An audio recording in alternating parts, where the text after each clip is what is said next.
This is a Hot Pie Media original. Let's talk business for a second. After I just did the entire segment on Mark Zuckerberg is big tobacco and he's now the devil.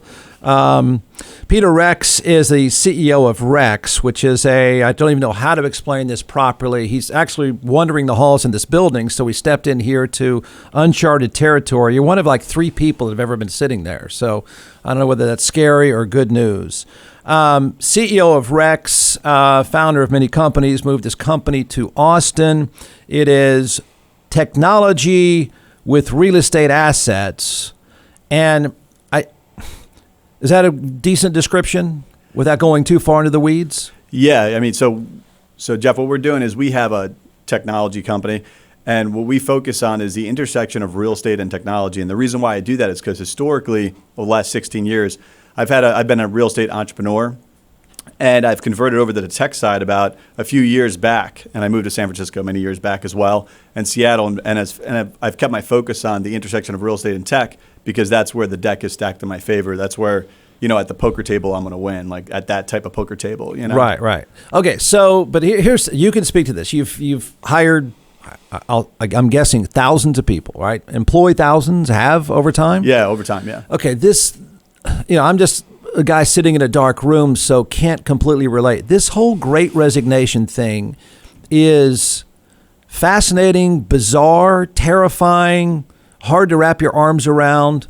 From somebody who employs people, wants to employ people, needs to employ talented people, how real is it? Where do they go, and do they ever come back? Yeah, I mean, it's not something I'm so aware of. The term actually was mentioned by a guy that we were recruiting. He was on site and we were walking around. I was, vetting him, asking him questions, and he mentioned the Great Resignation to me. And I'm so heads down on my work in tech and what I'm focused on that I just block everything out. And then, yesterday I was at dinner. It's just weird that it's stuck. I heard it the first time with a reporter. And I thought, that's a little dramatic. Come on. And then thinking, oh no, now everybody uses the term. Yeah, and I'd only heard it once before this, but just giving you an idea of how focused I am is, even last night I'm at this dinner and they mentioned to me, oh, who you going for, I said, in what? And they said in the baseball game. I said, oh, I didn't know there was a baseball game.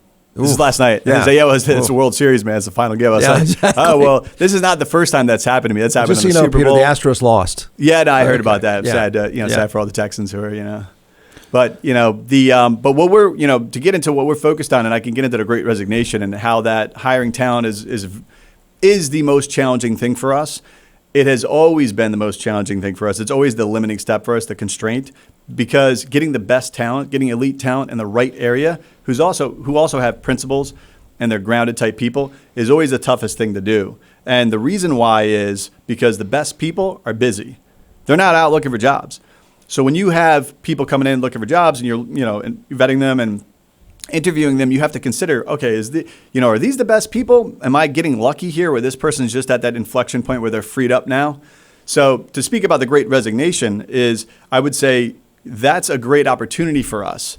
And because a reshuffle of the deck where talent sort of gets free is an opportunity to go after that elite talent. Because say if 3% of people are going to turn over per year, whatever the number would be, and now it's up to 6, say it's double, whatever it is.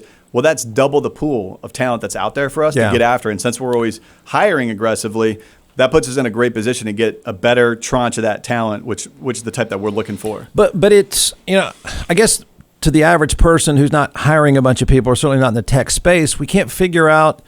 I was told early on in this process, it was people saying, I've got to get out of waiting tables, and they're getting gobbled up by Amazon. They're getting gobbled up by Walmart. They just sort of got absorbed into giant companies.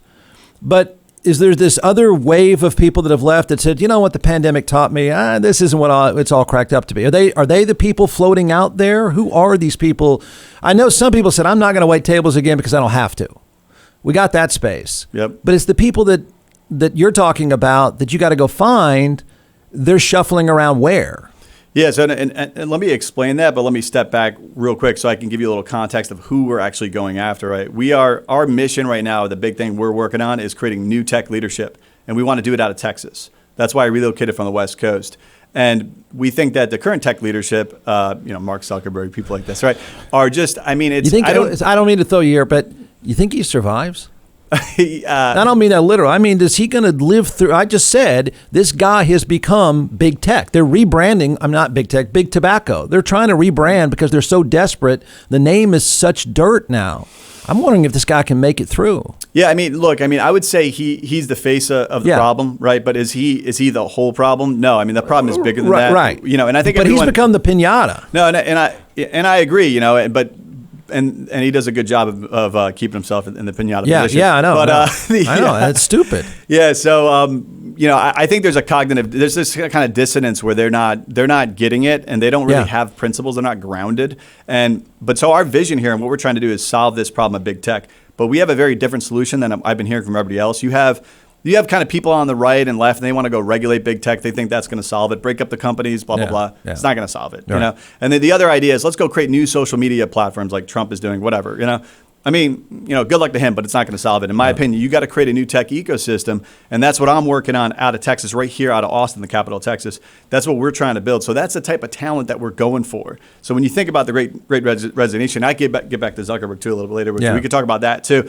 And whether I think he'll make it, and my answer would be yes, he will, but I can explain why. But but we talk about the Great Resignation, right? People getting basically starting to sort of have an existential crisis in a way, where COVID's allowed them to reflect upon their life. And I think that's a great thing. That's a huge benefit of COVID, is that you had a lot of people locked in their house. They kind of reconsidered, what are my priorities? I mean, I hope a lot of people really thought about that a lot. I think they have, and I hope they've landed on, family, maybe starting to consider a creator, some sort of supreme being, maybe reflecting on things they've never thought about before because they've been so damn busy. And then also, what am I doing with my life? Like, most people spend most of their time working. Even lazy people that don't work that much, you look at the stats, they spend most of their life working, right? So getting the work right, as in like working at a place that's mission-oriented, that's doing something important, that's very important for people, and that's extremely important for leaders. For me, I think about that as I have to deliver a service to my own employees, my own people.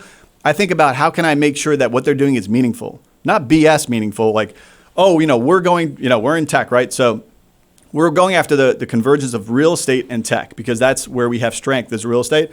And we also have strength on the tech side. So we're building things in we have technologies we've already built in artificial intelligence. We've already we have over 100 people on the tech side alone here in Austin.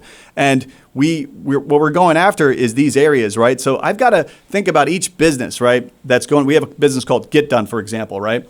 That's going after restructuring, recreating the maintenance system to become an Amazon of services so that we can restructure how maintenance work is being done for people. And I have to think, okay, how can I make sure... Maintenance work like what? Like rental property maintenance, things like that. Say if you're at home or say your wife's at home right now and they want to get something done, you want to make sure that person comes in your home is not some kind of meth head or something. Yeah. It's going to get in there. It's going to, I know you're a blatant guy, man, so I just say it, but you want to make sure that person's trustworthy. They're coming in. You might have your kids there. Who knows? You could be busy doing this. You can't keep an eye back there, right? So you want to be able to trust that source who's bringing that person. So let's get into that, right? But then I think about it, okay, well, I got to make sure the people working on there have real meaning in what they're doing and that we attach it to improving human lives. Because if we don't, then it's just about money, right? And man is built for more than money. And it doesn't satisfy the human soul. You think that's a lot of what's happened now? Is the people step back, even millennials, even people just starting out in their career. You and I probably grew up where you just grind, man. It is about money. And is this a generation now because of the pandemic that says no? Because they were pretty right. It was a kind of a righteous generation beforehand. I've taught a class for 12 years, and they're very grounded young people who want something more than just making money. Yeah, and I think people have been like this for all time, right? But I think there is the danger of and I'm a capitalist, right? But I'm more of I call it servant capitalism because I think capitalism can become rapacious. And I think capitalism, the focus on earning profit, if you don't subordinate that to serving people, it becomes rapacious, it becomes a problem.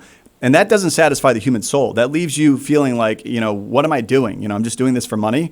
And that's a horrible feeling. I think as a leader, I got to make sure I raise the sights of our people to say, hey, guys, I know you have equity in this company. I know that you're standing to make a lot of money.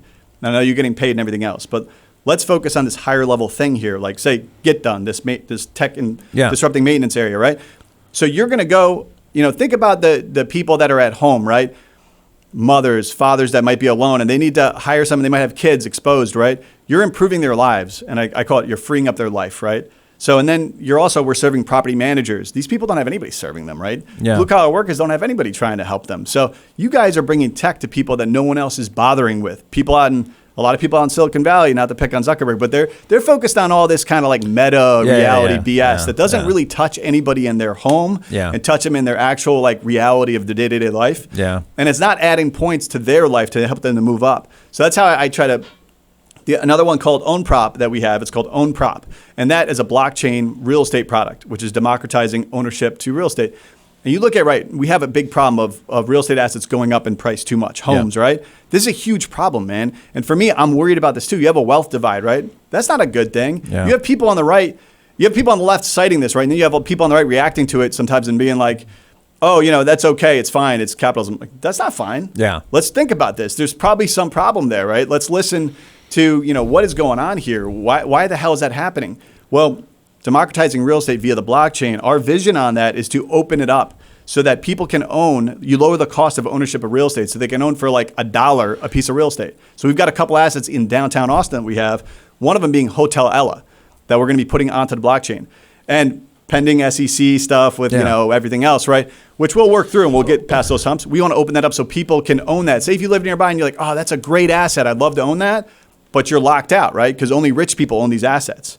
But no, now you can. You can put some money in that asset and you can own it at a low cost. Right. Look, there's no denying this is a city that people have been priced out for some time. I mean, it's a real, frankly, tragic story, but it is supply and demand. So tell me how prices going up isn't just supply and demand, though. Because I've heard, in Austin, it's been a steady drumbeat for 15 years. Got to find a way to fix this. And the reality is, I've argued for years, you can't fix supply and demand. What are you going to do? Tell people not to come here? Yeah, then the price will go down. So how this whole thing you were saying about democratizing real estate, how does that really bring the price down? John McClellan is the co-founder and creator of ATX Hot Sauce, now in all 50 states and several retail outlets as well. So what we're going to do today is we're going to let this social media rock star chef walk us through 4 different sauces, and then I'll taste, and we'll tell everyone why they should buy. You can give the science behind these, and then I'll make the simple recommendation. Go to atxhotsauce.com. All right, I don't think anybody's heard the website. Yeah, I know. By you, Jeff, but it is atxhotsauce.com. I'll say I got that one right. 45 times, atxhotsauce.com. So let's do it. I brought 4 flavors here, and we're going to test your palate today. Okay. And I only brought 4 because I didn't think you could handle 5 or 6. Yes, probably a smart move. Yeah. And so the first one we're going to try here, it's called Beet Heat. And just like the name implies, it has beets in it. It's made with red Fresno peppers. Red Fresnos are red peppers that are they're hotter than a jalapeno and a little bit less than a serrano. So not super hot here, just a lot of really good flavor. So we're going to start with this one, and then we're going to move up the chain. Okay. I've had the Beet Heat, but okay. Yeah, we're going to try it though. It goes well with a cab. All right, Jeff's savoring Beet Heat. I'll even do it with you, so that should be all right. Now remember, it is hot sauce. Yeah. Oh, it is. It's hot sauce. Trust me, man. Wait, is that one hot to you? No. A little. Yeah. The great thing with the fermentation process is you get a bunch of the flavor right up front. Yeah. And then the heat comes, but then it dissipates pretty quickly, especially with the red Fresnos. This is not a very spicy one, but it is a very tasty one. Goes on great on sandwiches. Beet Heat. Beet Heat. B-E-E-T. Heat. All right. Go to atxhotsauce.com. That's right. Yeah, so I would don't say, you want the price to go up, by the way? Well, 2 things on that. First of all, what's more important to me is that the right things are decided for the government and for the people at large. Even that's contrary to my interest, I'm still not going to support a policy and get behind something that's going to be for my interest but against the interest of the people at large. Yeah. Because otherwise, I'm going to be like that bad capitalist type person I'm not going to sleep well at night, man. I'm like Catholic, we're always burdened with our conscience, we're always feeling guilty anyways, right? So I don't want to be all guilty, like thinking, what the hell am I doing in my life? Life is very short, right? We're all going to pass quick, right? This is like a blink of an eye. When you talk to old people, they say, I remember when I was your age, like people on their deathbeds will talk about that too, how quick it all was, right? I want to make sure that this blink of an eye that I'm going to spend here is going to be worthwhile, that we do something good for humanity, we elevate humanity. And let me get into the supply-demand issue. And this is a very complex issue. I would say be wary of solutions that are too simple. They don't work. Like, we're going to let's build affordable housing. That's going to solve it. No, it doesn't work. Right. That will not systemically fix the problem. Maybe it's okay to do. It's kind of like, creating a new social media platform, whatever. Maybe it will help, but it also could hurt. Is there any local policy in your experience that could affect exactly what we're talking about? First of all, I think property taxes are patently unfair, but whatever. is there any policy, as they've danced around this, tinkered with this, said it for years, is there any policy that could really do it? There is. And so I'm going to there's two things I want to talk about. There are two separate things to talk about here about this issue, right? First of all, big picture as we go up a 30,000 foot level, right? This is a very serious problem that we have a wealth divide happening. Yeah. Real estate, when you look at assets like this building, you look downtown, these assets, the jewels are owned by only rich people. And look, I have over $1 billion of assets, right? I had over $2 billion. I sold $1 billion somewhat recently, right? So what I'm saying is, like, I know what the hell's going on.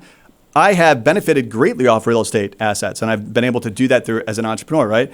But I don't think everybody's going to be like me, where they're going to be like a psychotically focused person to like come out of the middle class and work their way up, right? It's just like you're fighting against the machine. It's so damn hard to come up. It's too hard, man. It's not fair. And what I'm saying is there's two problems here. One is ownership and investment of assets, like getting a piece of the action for the middle class, for the poor, whatever, right? That is a big problem, and we could fix that through blockchain. And I'm already working on that with OwnProp. We have a thing we've already built that's on the blockchain, and they can get in there with a lower cost. And those assets are going to keep going up in value, I would think. Now, I don't want to predict if people buy them. It didn't go up. I'm pretty sure they're going to go up. I mean, look, I'm going long on them, right? So, but they can then get a piece of the action for $1,000, $1. We want to get it down to $1 because blockchain lowers the costs. And what I'm saying is like advertising blockchain. So now I can invite competitors. Well, come on in, dude, because this is a good thing for society anyways.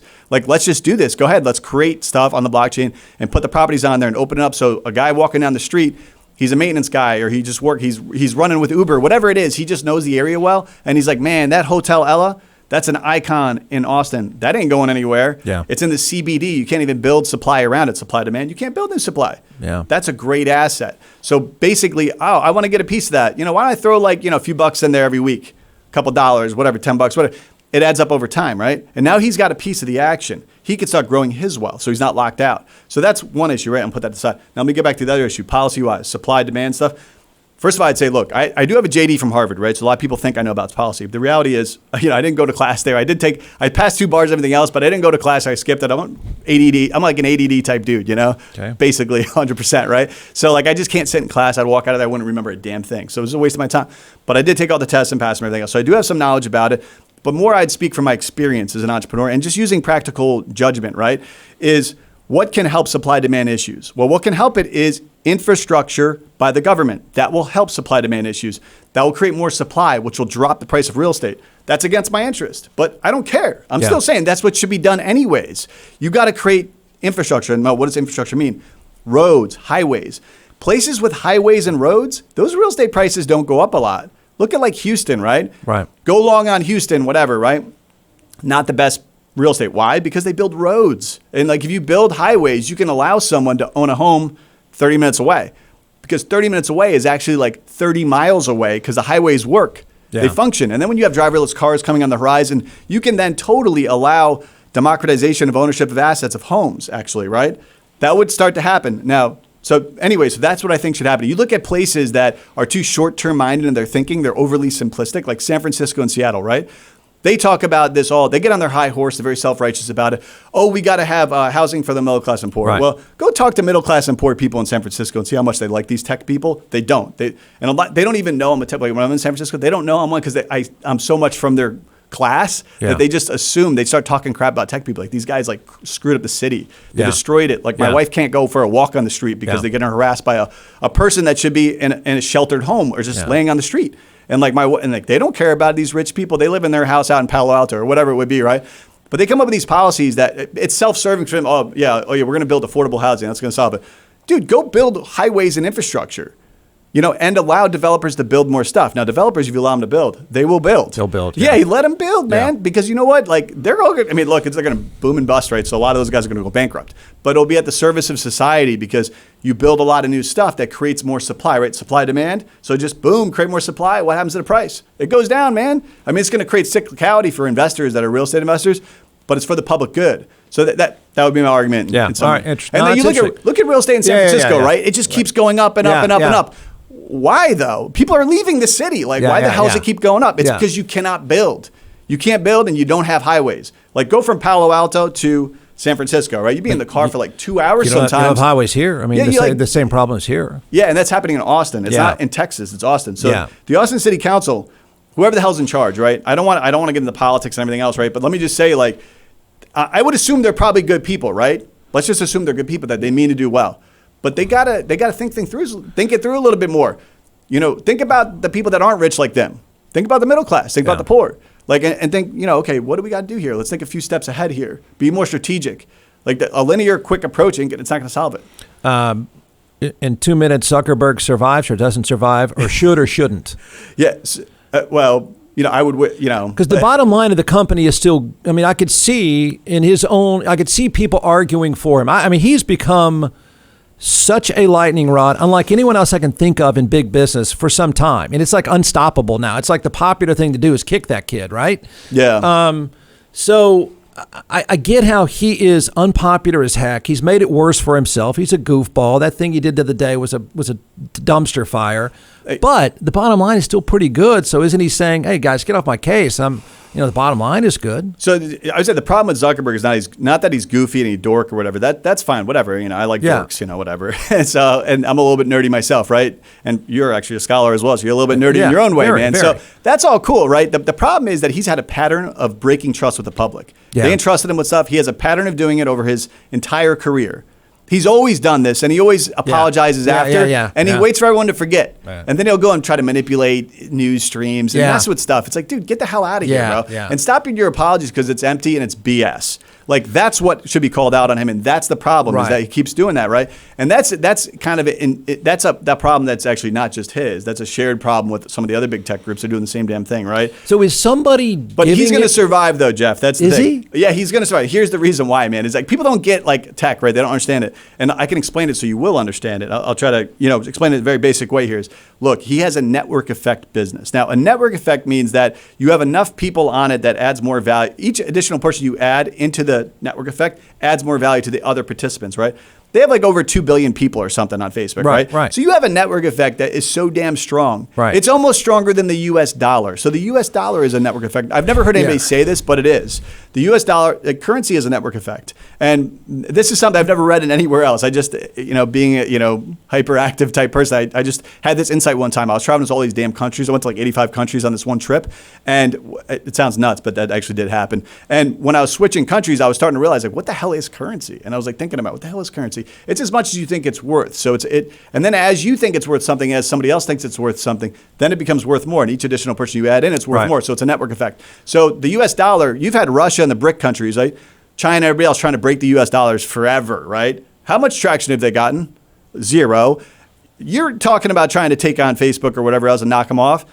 I don't think it's going to work, man. Like Trump trying to do it and everything else. Good for him. I'm not like an anti-Trumper guy. I'm not like a pro-Trumper either. I mean, I feel like Trump is kind of like, he's kind of like the problem of some of the radicalized left. Yeah. But from the right. Yeah. So he's a radicalized right. My description is he's the middle finger for that's all he is. Yeah, he's kind of like. But I don't get that. I still don't get it because.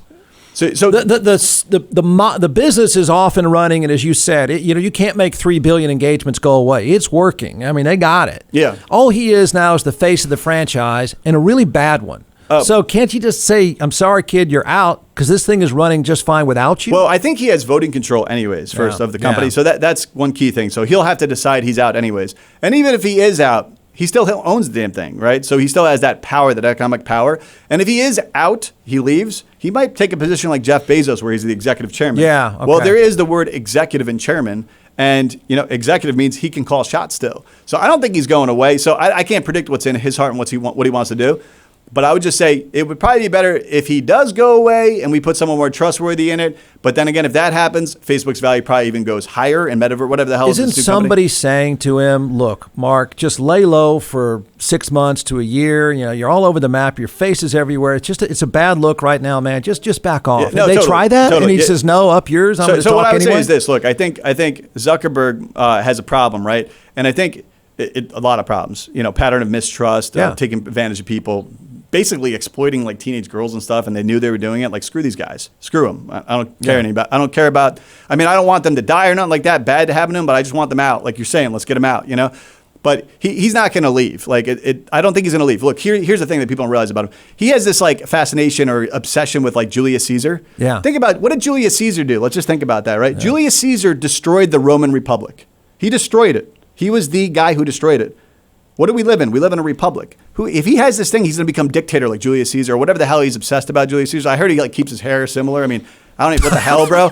Someone told me this the other day, a friend of mine from San Francisco, I was like, what, bro? Like, dude, I admire and I kind of like, hero worship George Washington, the opposite guy who like, he led the way. He was a servant. Like, you kind of become who you admire. And if that's who he admires, if that's who he admires, that's who and look, you can learn things from Julius Caesar, but I'm just saying, if that's who you admire and you aspire to be something like that, then you can kind of predict that person's behavior is going to be about their own self-interest long term. So whatever in a short-term way, a short-term self-interest away, which is not going to be in their self-interest in the long term anyways. But do you think is it a fair, my assessment, he is sort of the skinny sunblock version of big tobacco? I mean, it's become that right? He's that poisonous now. Everybody's piling on this kid. I mean, I say that because he's little, but whatever. Yeah. I mean, I would say the big tobacco is a good analogy, by the way. And that's the first time I heard anybody say that. That's a good one. But I would just say, I mean, look, he's got this kind of an ego, probably megalomaniac complex or whatever. Yeah. But he's in the body of someone with the character traits that is not meant for leadership. And he's also done a lot of things that compromise trust. Yeah. So he's got this megalomania or whatever, obviously, but he's in a body of a person that just doesn't have leadership characteristics that anybody's going to buy into. Like, no one's going to believe him. They'll be like, oh, yeah, this dude's like sincere now all of a sudden. I mean, it's like, what, you just turned into Mother Teresa overnight or something? I mean, come on, man. No one's going to believe that. You've got like 20 years of history going bad here. So, well, thanks for coming in. Good seeing you. Welcome to Austin. Yeah, Jeff, thanks for having me on. You bet. All right, Peter Rex. From the Hot Pie Media Studios in Austin, Texas, it's the Jeff Ward Show. Listen at jeffwardshow.com.